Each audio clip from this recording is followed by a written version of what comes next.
¿Cómo no estar alegre, feliz, pletórico de alegría cuando se ven los rostros de niños, ancianitas puestas en libertad? Por supuesto, como ser humano, independientemente de la posición que tengan del momento, están libres de vuelta en sus hogares y eso está bien.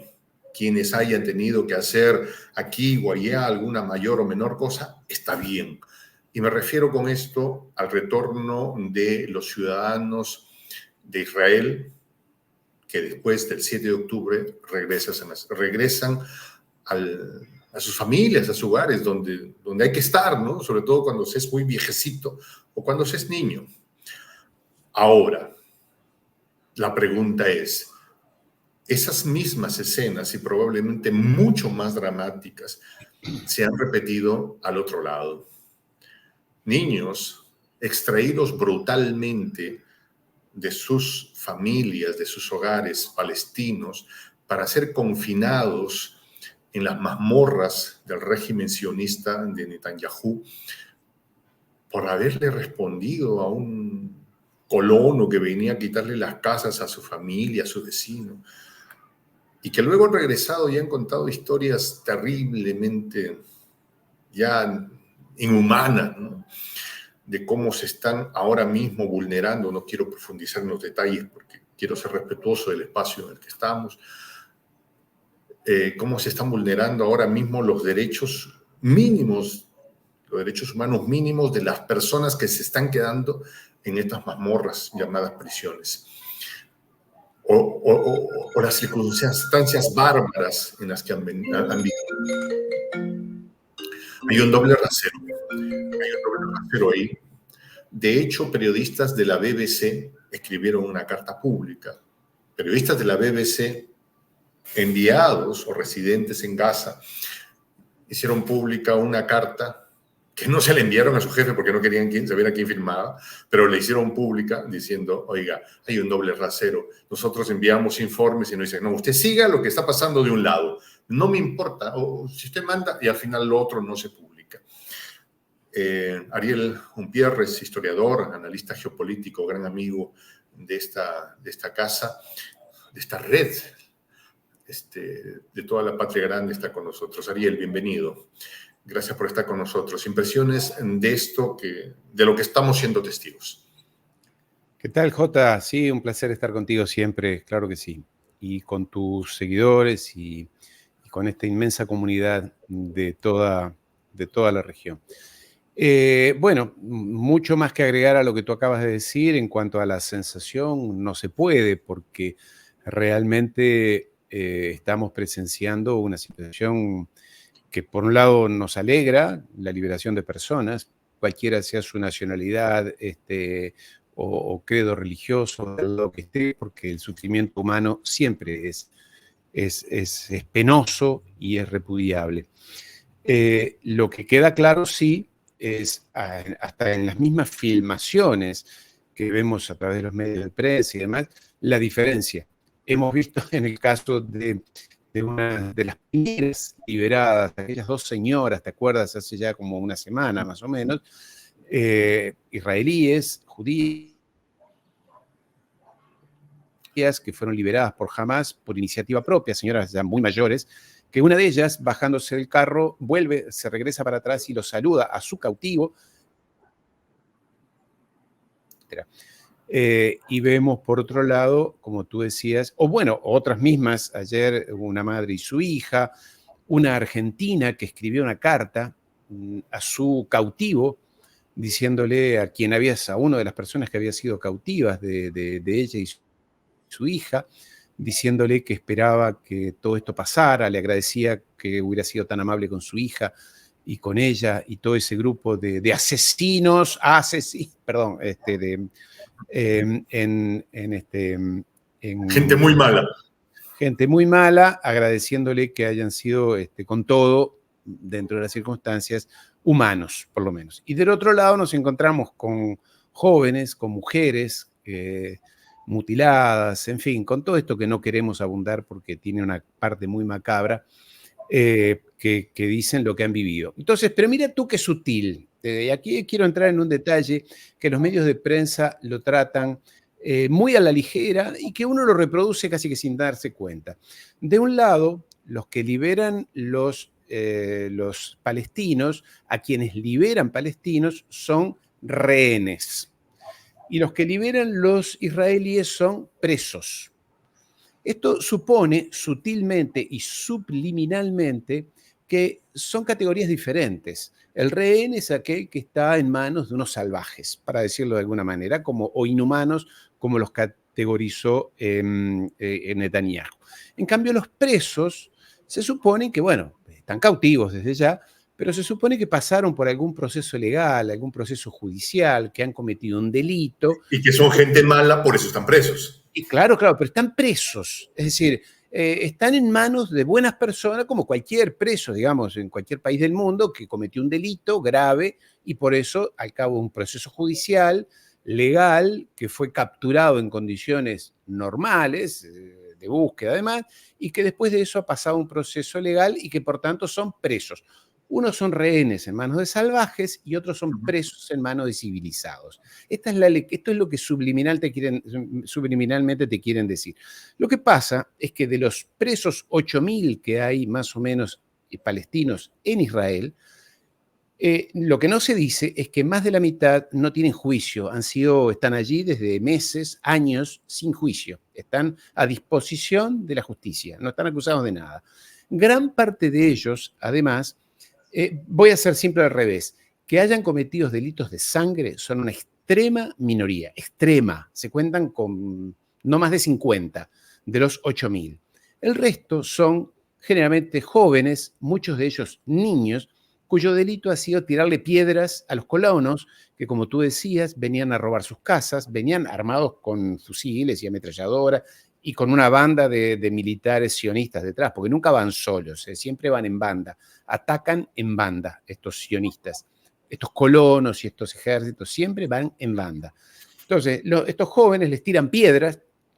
Es más, recordarás que el embajador de Israel estuvo ante las Naciones Unidas hace unos 15 o 20 días, acusándolo a Guterres, el secretario general de las Naciones Unidas, dijo, mire las cosas que nos hacen, y puso una piedra sobre su mesa y dijo, nos arrojan esto, nos tiran piedras, ¿a usted le parece que se puede vivir en estas condiciones?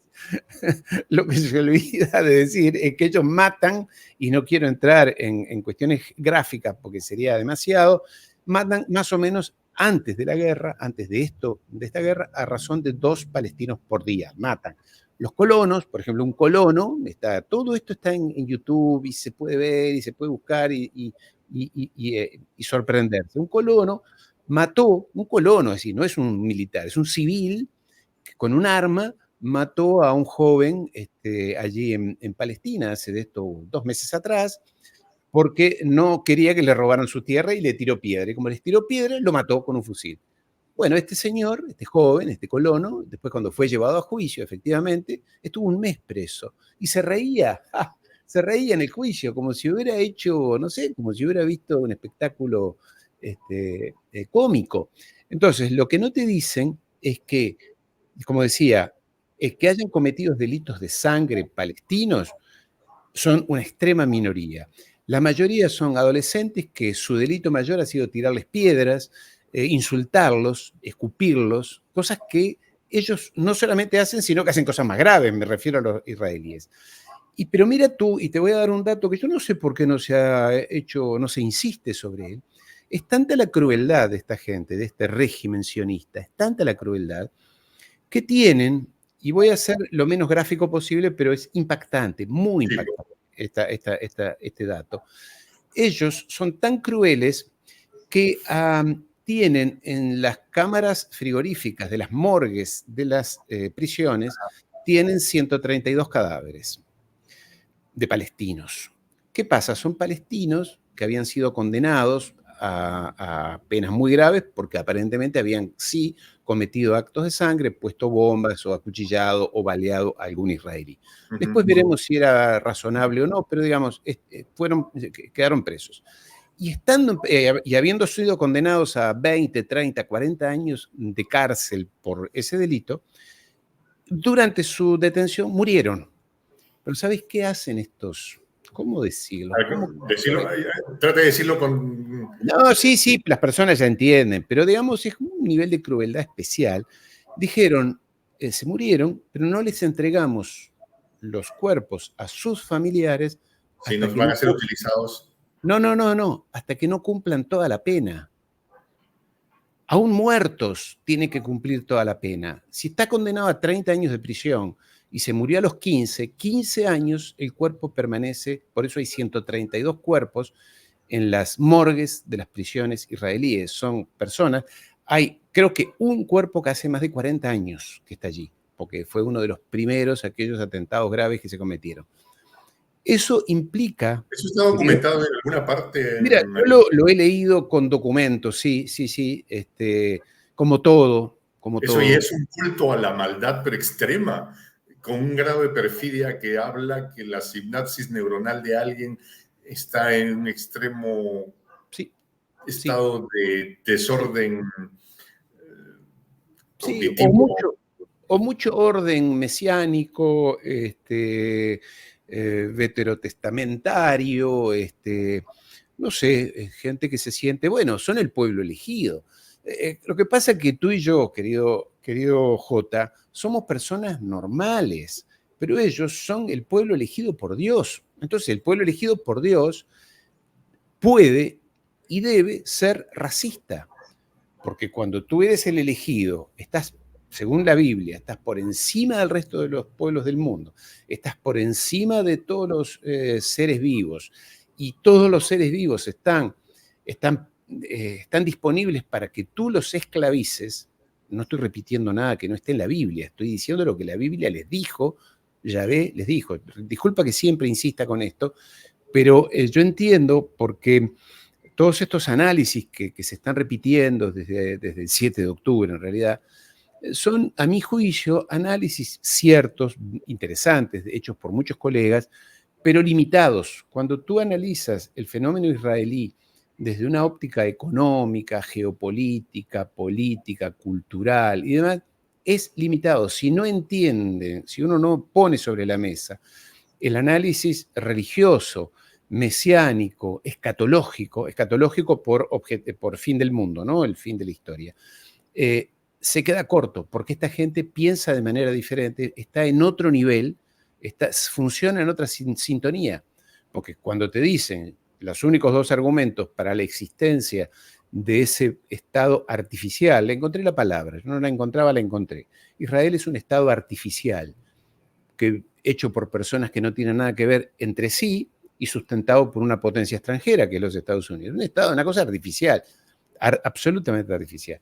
Entonces, cuando tú llegas diciendo que las únicas dos razones por las que ese país tiene derecho a existir, según dicen ellos, es porque Dios los eligió como el pueblo elegido y esa tierra se las dio a ellos. Y ellos además lo repiten. Esto es algo que, claro, mucha gente cuando yo digo estas cosas dirá, este hombre está alucinando. No, hay que leer lo que ellos ven en la televisión, lo que leen en los periódicos, lo que dicen cotidianamente, lo que dicen los líderes políticos, lo que dicen en la Knesset, en el Congreso. Dicen esto: somos el pueblo elegido, esta tierra es nuestra porque me la dio Dios. Entonces, este nivel de perfidia, como tú bien lo has categorizado, ese es el término, se explica, creo yo, porque esta gente odia profundamente al resto de la humanidad, porque acá tampoco hay que engañarse. Ellos hoy están muy peleados con los árabes porque los tienen allí, pero su enemigo principal desde hace 2000 años no son los árabes, es la cristiandad. Y ellos se sienten que tienen que conquistar el mundo, que gobernar el mundo, y esto es el resultado de esa fusión, de ese cóctel absolutamente explosivo y nefasto que le pasó a la humanidad, que es esa fusión entre el mesianismo judío y el mesianismo protestante de la Inglaterra del siglo XVII. Esa mezcla dio eso que es el Imperio Romano, el Imperio Británico, que fue justamente, que aplica lo mismo que aplican los sionistas hoy. Mira que el paralelismo, mira, acá hablo como historiador, a veces aburro un poco, pero tú me No, corriges. no, es encantador. Vamos. Mira qué paralelismo hay. Esta gente está haciendo lo mismo, esta limpieza étnica, porque de eso se trata. Ellos hoy están discutiendo en Israel si a los palestinos hay que matarlos a todos, así, por eso yo no invento nada, hay que matarlos a todos o expulsarlos a el Sinaí. Esto es lo que están discutiendo. Tienen las dos opciones. A Gaza ya la destruyeron, la redujeron a escombros.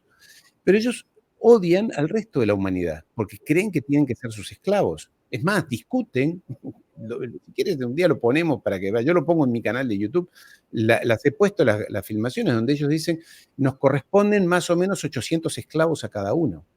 Pero tú dices, bueno, pero esto lo dirá alguien en la época del siglo... No, lo dicen hoy jóvenes que piensan eso. Entonces, mira qué paralelismo. Esta gente está aplicando lo mismo, esto de limpieza étnica, que aplicaron los ingleses en el siglo XVIII, en el siglo XIX, en los Estados Unidos, que lo aplicaron en Australia. Mira qué casualidad. Vamos a nosotros que nos gusta hablar de América, de nuestra América querida. Tú recorras el país que recorras, salvo Uruguay por razones específicas, el resto de los países de América Latina, de nuestra querida América, de nuestra patria grande, tiene un porcentaje alto de indígenas, presencia indígena, que queda todavía con todas las dificultades y las malas condiciones que les ha tocado vivir. ¿Dónde no hay indígenas? Que sí había y muy poderosos. ¿Dónde no hay? En los Estados Unidos. En los Estados Unidos estaba lleno de indígenas. ¿Y por qué no hay indígenas? Porque a todos. ¿Y dónde casi no quedan indígenas o aborígenes? En Australia, porque hicieron exactamente lo mismo. Esta fusión entre mesianismo judío y puritanismo británico, que se dio en el mediados del siglo XVII, allá por 1650, entre Menahem Ben Israel, que era el líder de la colectividad judía de Ámsterdam, con Oliver Cromwell, el fanático puritano de Inglaterra, aquel que masacró a todos los cristianos, 1650, cuando se juntaron y se reunieron y le dieron y se establecieron definitivamente en la City de Londres, es cuando empiezan las grandes calamidades de los últimos 300 años de la humanidad. Esta gente hizo cosas que no puede hacer alguien que no esté muy convencido o sentido de una misión en la historia. ¿Y cuál es la misión en la historia? Somos el pueblo elegido, vinimos a gobernar y el resto está para ser nuestros esclavos. Este es el paralelismo. Esta gente está haciendo lo mismo que hizo Oliver Cromwell en Inglaterra, masacró a todos los cristianos, por eso en Irlanda muchos no los quieren, en Escocia tampoco, y después cuando se juntaron, se fueron a los Estados Unidos, y en estos días se festejó el Día de Gracia, el Thanksgiving, allí en los Estados Unidos, donde se corta el pavo, y se recuerda aquel tierno momento en que los primeros colonos, que se llamaban iguales que los colonos de ahora, allí en Inglaterra, llegaron a las colonias norteamericanas y se encontraron que estaban muertos de hambre, que no tenían para vivir, y los indios les dieron la comida. Y eso es el Thanksgiving. ¿Y qué hicieron después con los indígenas? Los mataron a todos, los traicionaron, hicieron exactamente lo mismo, es calcado, el modelo es el mismo. ¿Qué hicieron los judíos en Palestina? Eran 40.000 allá hace 100 años, 1920, 1930. Los palestinos, bueno, eran eran muchos los palestinos y eran pocos los judíos, los acogieron, les enseñaron a cultivar naranjas, les enseñaron a pescar, porque venían de Alemania, esta gente no tenía la menor idea de nada, no tenía idea ni del clima, ni de la tierra, les enseñaron, les dieron algunos espacios de tierra. Y esta eran gente, muy simpáticos todos en aquel momento. Sí, y convivían perfectamente. ¿Y qué hicieron los judíos 30 años después? Los traicionaron y los masacraron. Lo mismo que hicieron los Pero tú ves un británicos. paralelismo entre lo que pasó con los pueblos originarios en el norte de Estados Unidos. Sí. De hecho, cuando llegó, a ver, de pronto es un poco también el eurocentrismo puede ser, Ariel, porque es un poco lo que le pasó a Colón también, ¿no? Cuando llegó y encontró a las comunidades de los aborígenes sí. No me acuerdo, que vivía en el Caribe, tenían un nombre que era Los Caribes, ¿no te acuerdas? Sí, allí en Santo Domingo. Claro, Sí. y cuando se los llevaron a Europa, o sea, primero lo recibieron y lo recibieron recontra bien, ¿no? Sí. Y es más, se dice que cuando los taínos fueron llevados, los taínos a las cortes europeas, y eran vistos pues como los más guapos de los más guapos, ¿no? Porque eran fornidos, estaban metidos todo el día en el mar, bronceados, relucientes, felices, y generaban sobre todo euforias en el sector femenino de la corte española, ¿no? Pero luego los pasaron a todos por la ignominia de la esclavitud y con el exterminio absoluto de los taínos, por ejemplo. Son historias que se repiten, ¿no? O sea, de lo que pasó en Sí, esos sí, años. hay diferencias, Jota, hay diferencias. Los cristianos, acá es otro tema. Si algún día quieres, hacemos una emisión, un análisis más profundizado sobre lo que fue la colonización española en América española, que fue completamente diferente a la de los ingleses en el norte, completamente diferente. Es cierto que hubo matanzas, hubo esclavitud, hubo encomiendas, pero la verdad es que de los 300 años, el Imperio Español en la América nuestra duró 300 años, del 1500 al 1800, más o menos.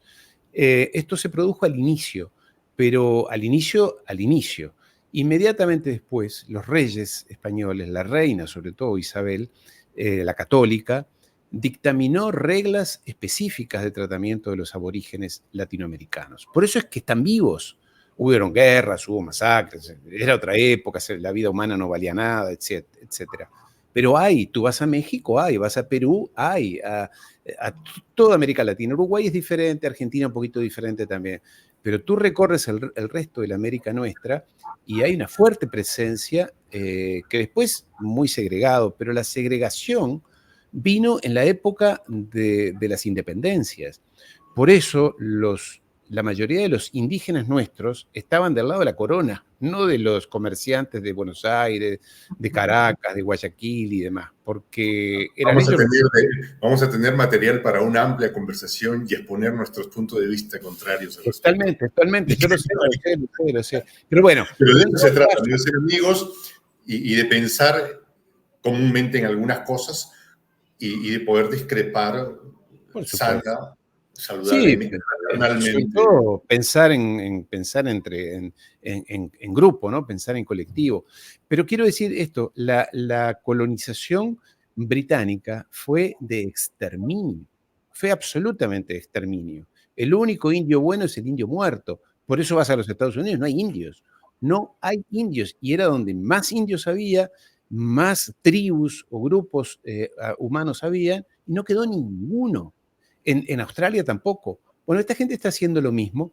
Lo que pasa es que los colonos que llegaron a los Estados Unidos eran lo mismo que estos colonos que están en Israel. Venían con la Biblia en la mano.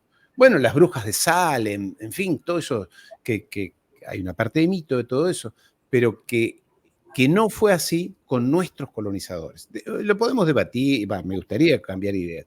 Pero quiero decirte, para ir a lo esencial de la tarde de hoy, es este paralelismo que hay entre la forma de colonización y de limpieza étnica, porque esta gente allí en Israel odian al resto de la humanidad. No hay nada peor, lo digo siempre, tengo una hija judía, vengo del entorno, de la entraña de las familias judías y he convivido mucho con familias judías, sinagogas, fiestas familiares, casamientos, todos los que se te ocurran, los festejos, eso a los cuales ningún goim entra, goim es el no judío. Los conozco, he estado en sus mesas, cómo hablan, cómo piensan. Somos de los que estamos acá. Sí. Y te digo, no hay nada peor para una madre judía, hoy, no te estoy hablando de hace 500 años, hoy ninguna madre judía, lo peor que le puede pasar es que su hijo varón se le case con una goim. Es decir, con Esto una que tú estás diciendo, perdón. Es así, es una catástrofe. Sí, creo que alguna vez lo hablamos. Y además ha sido medio caricaturizado, pero popularizado a través de las películas de Hollywood, ¿no? Sí. ¿Cómo olvidar a este personaje tan simpático, la niñera o la nana, este personaje que era judío, enamorado de un inglés, o enamorada de un inglés y cuya madre lo único que quería es que se casara con un judío, ¿no? Ariel, este tema del que estás hablando me convoca a reflexiones también muy prácticas para lo que nos corresponde a nosotros aquí en América Latina y el Caribe. A partir de, se están intentando reoxigenar estrategias o formas de vernos a nosotros los pueblos de esta parte del continente como la extensión del patio trasero de la potencia del norte. Quiero que, no sé si puedo mostrarte esto adecuadamente. Rich, Rickles, Introducing Resolution. Sí, claro, lo vi, sí, sí.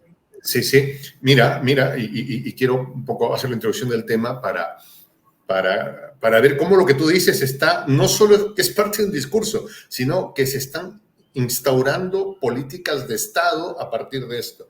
Hace unas horas atrás, senadores estadounidenses se han reunido y han dicho, van 200 años de la política Monroe.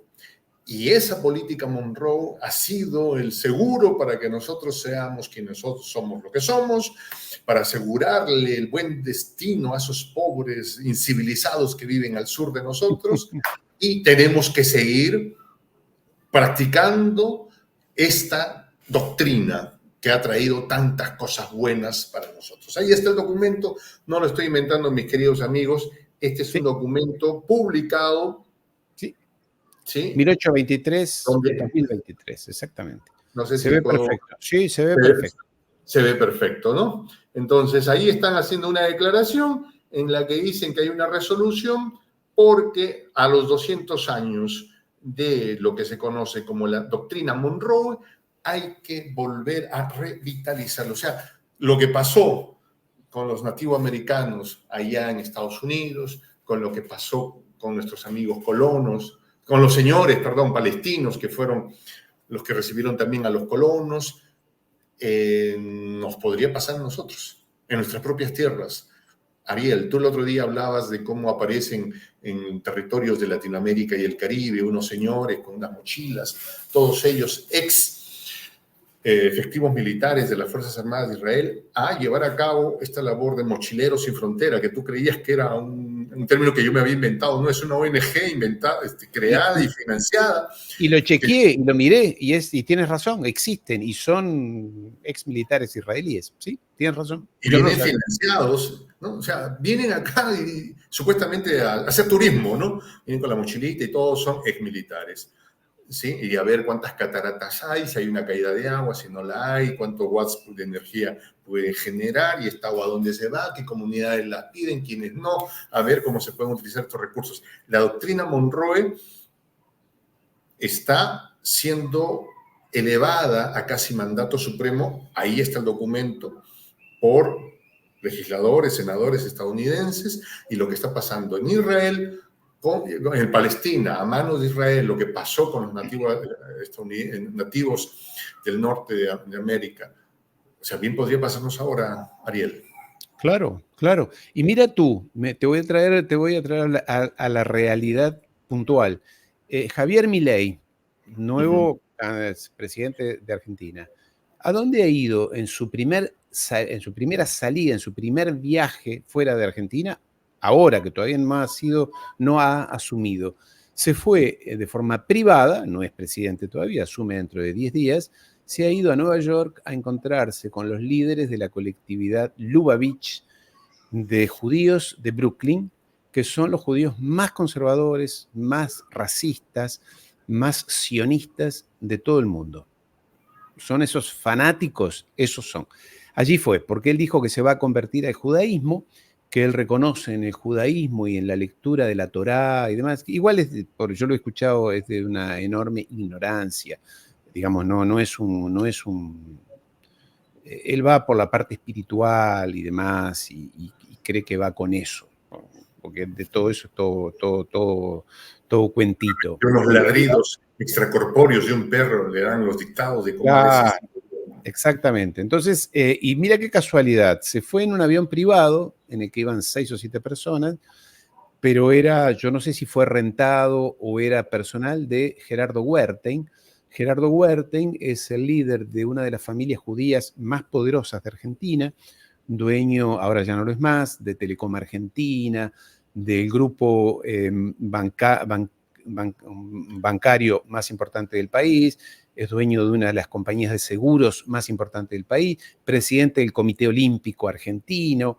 Esas personas que están en todo, Olimpio, es presidente de los amigos de la ópera del Teatro Colón, es amigo de todos, ¿sabes? Están en todos lados, esas personas que están como tentáculos, están en todos lados. Y lo leí en el periódico en el día de ayer, y todo el mundo está hablando de que va a Nueva York, pero no están hablando de que va en manos de Gerardo Wertheim, que es un fanático judío conservador. Y acá en el Perú desembarcaron a un presidente porque no quería despachar del Palacio, porque quería cambiar la sede del Palacio, y despachó en la casa de un privado. No está bien, supongo. ¿Te parece? ¿No? Sí. Y lo sacaron de la presidencia porque despachaba en la casa de un... ¿no? Dijo, me voy a una casita, que era una casa, no era un palacio, ¿eh? Era una casa de barrio, así de un barrio bien pobre. Dijo, claro. Chaparon y dijeron, no señor, usted despache Palacio, pero como despachó de allá, y quick. Bueno, esto es lo preocupante. Yo lo tomé con muchísima preocupación, porque cuando tú caes en manos de estas gentes, que son una secta, es como caer en manos de una secta de estas, ¿sabes? Estos fanáticos, no sé ni cómo se llaman, estas que le lavan el cerebro a la gente. Esto es esto. Y a mí no me llamaría la atención que esto que tú hacías referencia recién, los mochileros sin fronteras que andan por aquí mirando. Recuerda que este es un país inmenso, para que las personas se den cuenta en orden de comparación. España cabe casi 6 veces aquí adentro y tiene la misma cantidad de habitantes. Tenemos 45 millones de habitantes. La mitad del país está vacío, prácticamente vacío. O sea que es muy tentador para decir, bueno, dado que no hay nadie, hagámonos un lugarcito, total, cabemos aquí, y además es una zona muy árida, el sur de Argentina, lo que llamaríamos la Patagonia, de la mitad para abajo.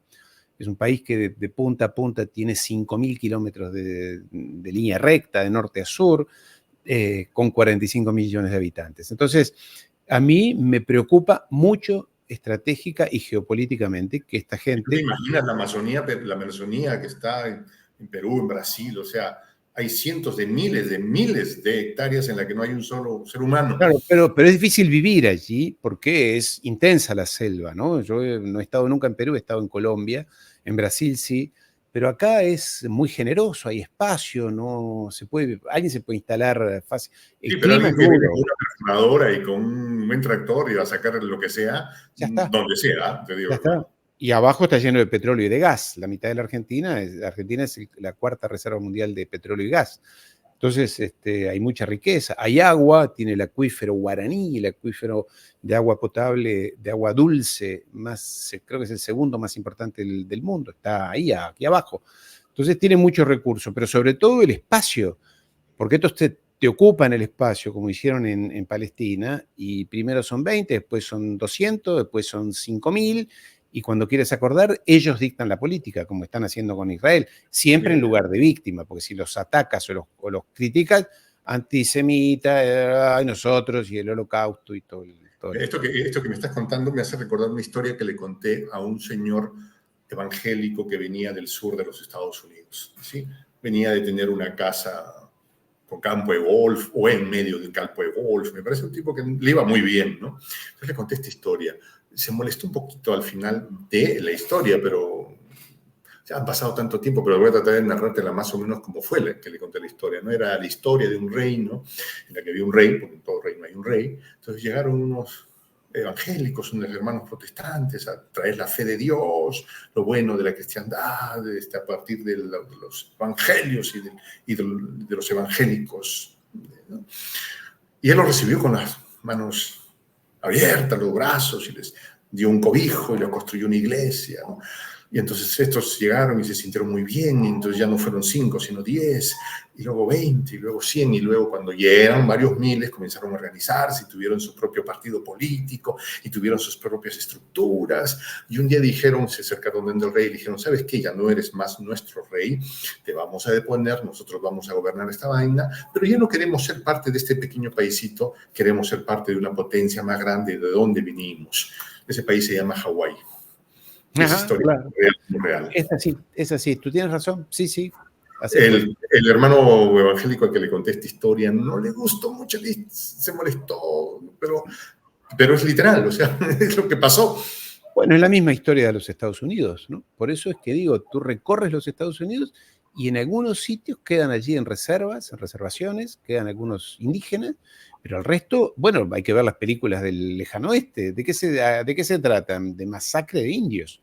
Los pieles rojas, los estos, los cheroquis, los no sé cuántos, y a los que no los movían de un lado a otro.